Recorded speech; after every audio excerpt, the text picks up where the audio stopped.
Hello dear students, जैसा कि आप सब जानते हैं हम लोगों ने पहला पोएम पढ़ लिया है। आई होप आप लोग को वो समझ में आ गया होगा अच्छे से। आज हम लोग को पढ़ना है ट्रिब्यूटी, लेकिन इसको पढ़ने से पहले हम यह कहना चाहते हैं कि एक्सप्लेनेशन तो आप लोग कर लिए, लेकिन पहले पोएम का आप लोगों को सेंट्रल आइडिया लिखना होगा और उसे अभी से याद करना होगा, क्योंकि एग्ज़ाम में ये आते हैं 8 नंबर के। ठीक है, तो आई होप आप लोग लिखेंगे इसका central idea.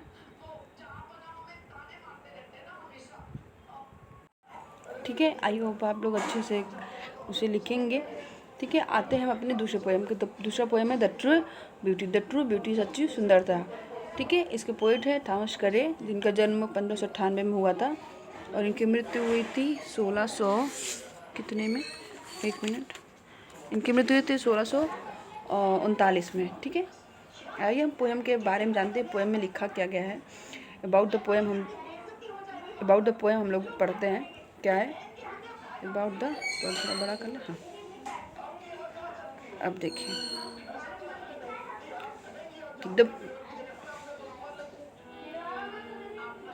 The true beauty is one of the most famous lyrics. जो ट्रू ब्यूटी है ये कई फेमस लिरिकों में से एक है। अब देखिए, लिरिक एक कविता की एक विधा होती है। इसका डिफिनेशन आप लोग हमें ढूंढ के लिख के दिखाएंगे। ठीक है, in this poem the poet glorifies the spiritual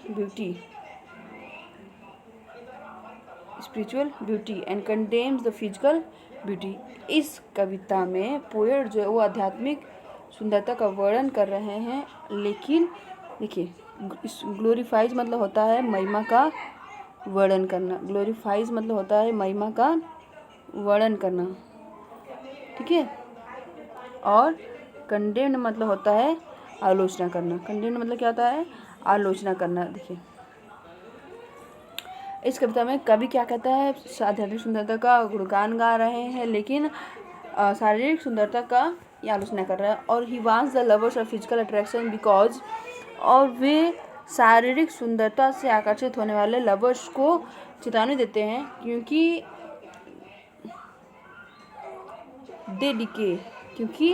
they decay with the passage of time. Decay मतलब नष्ट होना, क्योंकि जो सारी सुंदरता होता है वो समय के गुजरने के साथ ये भी समाप्त हो जाता है।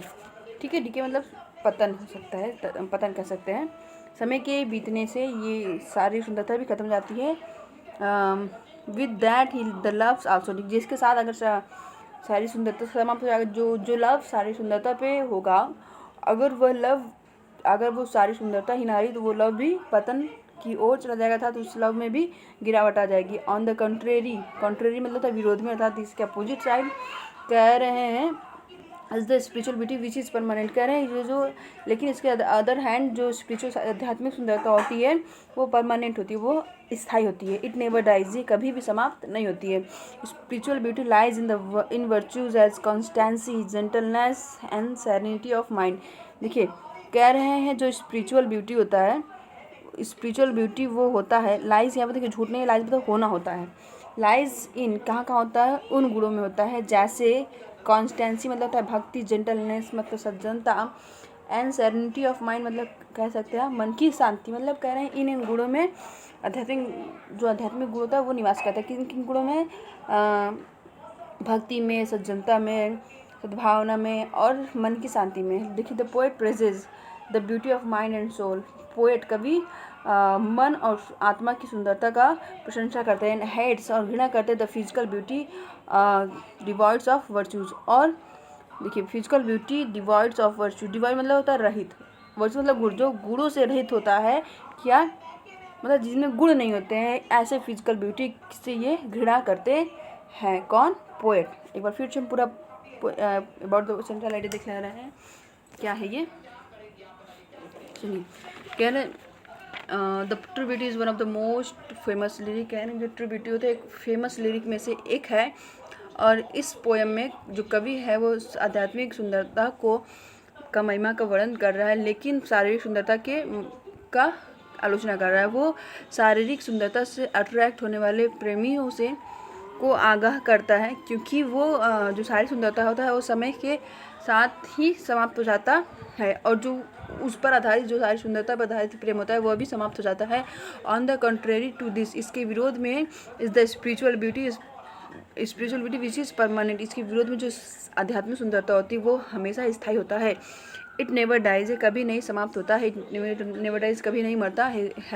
Spiritual beauty lies in the virtues as constancy, gentleness and serenity of mind.